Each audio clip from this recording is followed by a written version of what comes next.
Welcome back to the channel, everyone. Crypto Takeover here, coming back with another Bitcoin cryptocurrency video for you today. We're going to look over two different articles today. We have a article by Cointelegraph. Key Bitcoin price metric signals BTC may be nearing a local top. Bitcoin sitting right now at about $38,200. And we're going to also jump into our next article by Business Insider. It says Bitcoin gets less risky, higher it goes. Legendary investor Bill Miller breaks down why the cryptocurrency could surge 100% in the next in 2021. So, obviously Bitcoin did see a nice little sell-off here. We're going to take a look at what the article has to say, and go ahead and stick around, and let's go ahead and get started.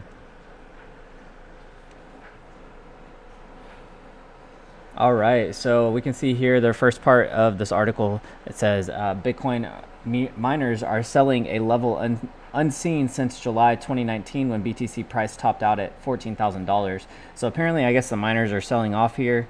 We did kind of see this on our lower time frames that something was to occur. Our money flow was getting a little thin on our charts too as well. So let's take a look and see what the article has to say, folks. Don't forget to like, comment, subscribe, hit the notification bell. We're bringing you videos each and every single day about cryptocurrency Bitcoin, and as we jump further on into this bull market. According to the data, the cryptocurrency miners appear to be selling large amounts of BTC. Historically, heightened selling pressure from miners marked a local top and led to a sharp, prolonged corrections. Why are BTC miners selling? In May 2020, on-chain analyst Willie Wu said that there will be two sources of unmatched selling pressure in the market after the block reward halving. Wu pinpointed Bitcoin miners and cryptocurrency exchanges selling the fees they gain from the form of crypto assets and sources of selling pressure. He said there's only two unmatched sell pressures on the market. Miners are diluted to supply and sell onto the market. There is a hidden tax via monetary inflation, and two, the exchanges who tax the traders and sell onto the market. So a few different reasonings there. We haven't seen any minor capitulation. Looking at our hash driven chart just right now, it doesn't look like any minor capitulation is happening just yet, but we'll also go over to the charts here in a second. Hence, the short-term, medium-term miners could be continuing to sever as a major source of selling pressure on Bitcoin.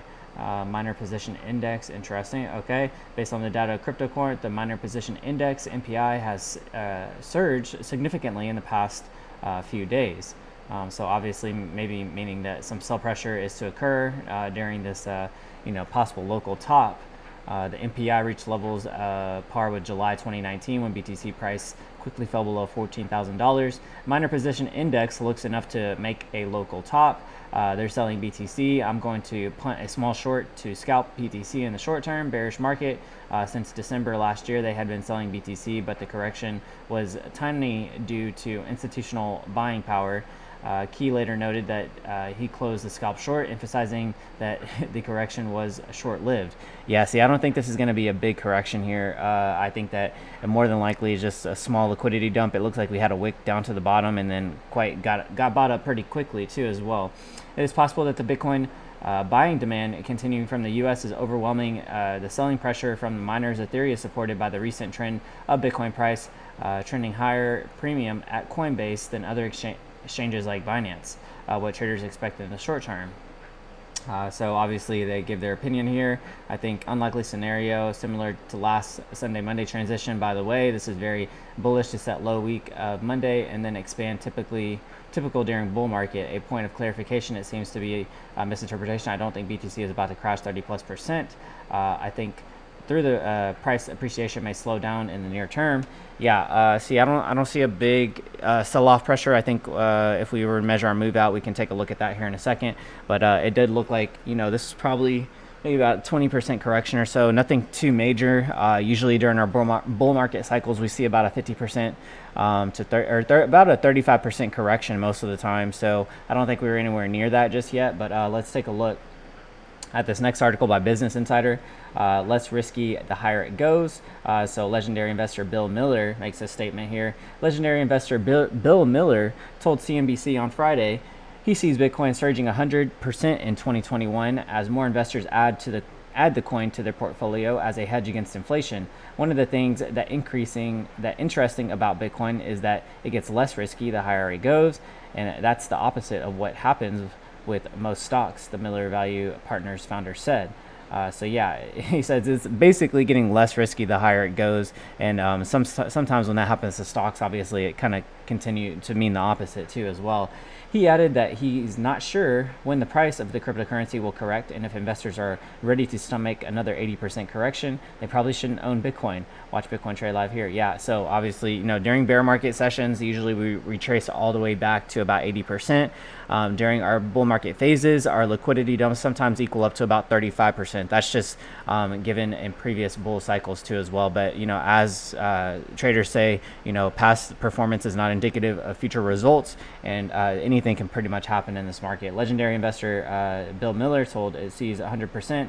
In 2021, Miller expanding that investors should consider holding at least 1 to 2% of their portfolios in Bitcoin as opposed to cash, because cash will be a guaranteed loser and lose at least 2% in value each year with the current inflation rate. It's more a risk management strategy than anything else. Have a little bit of money in Bitcoin, the founder chief Bill Miller says, partners. He added one of the things that's interesting about Bitcoin is that it gets less risky the higher it goes, and that's the opposite what happens with most stocks. Miller doesn't have a price target yet for Bitcoin. Said he has price expectations. I think that Bitcoin should probably be up to about 50 to 100% from here in the next 12 to 18 months. And if you were to ask me over or under, I would definitely say it would be much more likely to be higher than lower. So yeah, obviously this guy's pretty bullish on Bitcoin too for the next couple of months, and we're definitely going to probably see that this guy's, a millionaire, billionaire investor. That all of his brothers and bandwagoners are going to hop on board with this too, and continue to blow this market up too as well. That's what typically happens. It's one thing is that corrects that. Who's waiting for the correction? They're waiting for the correction to keep going lower, Miller said, and then when they miss it on the upside, they're asking if they should buy it. Yeah, so that's why we talk about dollar cost averaging so much. Dollar cost averaging is probably the best way to go around it. If you're not familiar with some chart readings and stuff like that too, then definitely just be dollar cost averaging into this market, and I would say play it safe that way too as well. Warren Buffett famously called Bitcoin rat poison. Miller said he may well be right. Bitcoin could be rat poison, and the rat could be cash. Yeah. So Bill Miller was the one that came out with the statement that said, Bitcoin is basically the rat poison to cash in killing cash off pretty much. So without further ado, let's go ahead and jump on over into our charts, folks. All right, so we're taking a look at the 2-hour chart here, and just kind of referencing to see where our money flow is at. Now, we did get our liquidity dump, and we got almost a retracement all the way back down to our fib support level at the 1-point extension. So what we're kind of looking for here is maybe we did have our price break here. I gave this trade pattern out to our Patreon page. Yesterday when we were consolidating out to the side, it did look like a big move was coming. We were starting to see our Heikanashis turn red and green, and we were going to get a direction from one side to the other too as well. So folks, if y'all are interested in joining our Patreon page, we give trade setups like these each and every single day on Bitcoin and altcoins, and we talk about some of our altcoins that we're also dollar cost averaging into, waiting patiently for the alt season to rally. A couple of our alts that we've been dollar cost averaging into are up tremendous amount right now, and it's absolutely outstanding. I get people messaging me telling me thank you for mentioning this and that coin. My portfolio is up like 800%. So good stuff is happening in the Patreon page. If you want to join us over there and pay with card, join us through Patreon. If you want to pay with crypto, you can message me through Discord, and I'll get you all set up. We actually just post all of our information inside of our private categories on our Discord server. So we had this trend line break here. If we were to draw our 1-point extension out from top to bottom here, we could see what a price relevancy might be, or where that could have led us to, and see if we fulfilled that price move. And it does look like we did wick all the way down to our extension. So our 1-point extension would have led us all the way down to that area too as well. And we did have quite a nasty sell-off, but hey, this is why we draw these patterns out, and we can draw our 1-point extensions out, and it makes it pretty simple for the most part. A lot of the times it's just we'll play the breakouts, and once the breakouts occur, then we take the trade to the downside or to the upside. So we hit about 37,160. Bitcoin right now sitting at 38,400. So a nice little recovery there from 36,000, obviously, right? So, or 37,266. A nice little recovery buyback happening right now too as well. But what I'm really kind of concerned about is our 90-minute time frame. Our 90-minute time frame kind of looks like it's going to continue to want to sell off here. If we take a look at market Cipher B, you can see our momentum, or actually our money wave, is steadily moving to the downside here. If we move into this red, that's what I'm going to be kind of scared of, is that we're probably more than likely going to have a deeper correction to the downside. Our correction right now, let's see if we were to take a measured move and see how much we actually move to the downside here. About a 10% move to the downside if we were to take it from our, $62 area or 41.90 area all the way to the downside, probably about a 10% correction. And honestly, that's nothing when it comes to Bitcoin, really. It really is nothing. So, folks, I also forgot to mention, if you're interested in picking up some of our paid for indicators, check the links in the description box below. We use the Market Cipher indicator by CryptoFace alongside with the TI sequential by Tone Bays and the Market Guide buy and sell signal. So we're using a few paid for indicators on this channel to help let us know when to trade this market and how to get in and out too as well. The 90-minute time frame is what I'm concerned about. Taking a look at our hourly chart, we already moved into our red money flow here. So look at Cipher B, we've already moved into our red money flow. Our red money flow, or our kind of sell pressure, was already signaling to us with our Christmas tree patterns kind of forming here. Green money flow also moving down to the bottom side, and then lo and behold, as soon as we moved out from that green money flow into the red, we had our sell pressure, and we continued to move down here. So this would have been a nice little opportunity to take a look at to see when we were going to get the sell pressure and to move to the continue to move down. Now, I was pretty much asleep when this occurred, but I did give the trade pattern to our Patreon page before, and I said this looks more or less like a breakout trade that you can take from one direction to the other. You just want to see the momentum behind it. You want to see the money flow also back you behind it too as well. And lo and behold, there's our short opportunity right there. So what we're seeing now is we're kind of waiting for our 90-minute time frame to settle out. If we continue further out to the side here on our 90-minute time frame, well, we could be looking for some recovery. Our 2-hour chart still looks relatively good on Cipher B. Money flow still looks relatively good. We are starting to see a little bit of a clip off here on our money flow, but less than that, like, it still looks relatively good for the most part. Taking a look at our 3-hour chart, it does show a little bit of money flow moving to the downside too as well. 4-hour chart still looks relatively good. Our mid time frames look good. What I would just be concerned about is our lower time frames, waiting for those to kind of settle out too as well. We do have a red dot here on our daily chart too, with Cipher B. Money flow still looks really, really good there. So I do think that we'll recover probably.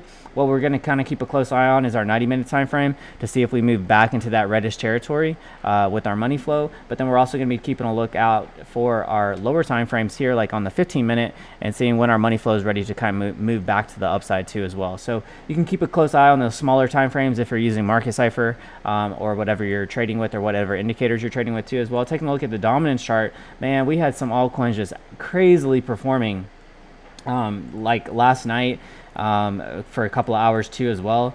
Taking a look at our 8-hour, it looks like we are breaking a trend line to the downside here with our candlesticks. So it looks like we are kind of moving to the downside here too as well, with the dominance is kind of selling pressure, but that's because our alts have just been crazily outstanding performance from our alts too as well. We do have a red blood diamond here on our candlestick patterns, which definitely signifies probably some selling pressure to the downside. You can also see on our daily chart, we do have a red dot to the downside here too. I'm thinking we'll probably make a nice little clip down here and then continue further to the upside. So we're going to wait for the dominance chart to probably settle out just a tad bit too, and then move on from there. And I think let's just take a look at ETH, because ETH was performing relatively well. ETH hitting all the way up to almost its previous all-time high, folks. We're making our way back into our next fib extension level. And, we hit all the way up to almost $13,000 with ETH. Wow, we really did wick all the way up into $13,000 area. So that's pretty good. We did have a red dot here. I would imagine we're probably going to get that same Christmas tree pattern playing out on Cipher B when it comes to our momentum waves too as well. But definitely looking like we're ready to continue to run further up here on ETH probably in the next couple of next day or so. So I would keep a close eye on these alts. It looks like alts are going to be performing a little bit better than Bitcoin as Bitcoin kind of settles off after its big sell-off. But then I would look for people moving back into Bitcoin to continue that same rally up to the top side. So yeah, ETH looks like we're moving back into our next fib extension area. and then ready to test that all-time high. So, man, crazy times, man. It's just like, oh my gosh, you're in one market that's bullish and then you're in the other market that's bullish, and it's just like going back and forth. I mean, it sucks to see Bitcoin obviously sell off, but at the same time, if you're positioned in some of these alts, like we are on our Patreon page, then then you're doing good. Then you're doing good on both sides, honestly. So you're doing good on both sides, and I highly, encourage you to join us over there if you'd like to. But nothing that I say on this channel is financial advice, and nothing that I say in the Patreon page is financial advice. So I'm just strictly here for entertainment, information purposes only. If you want to seek financial advice, you can find a financial advisor and ask them if you should invest in these markets or not. So with that being said, folks, I'm gonna go ahead and sign out here. I'll see you on the next one. CTO signing out. Peace.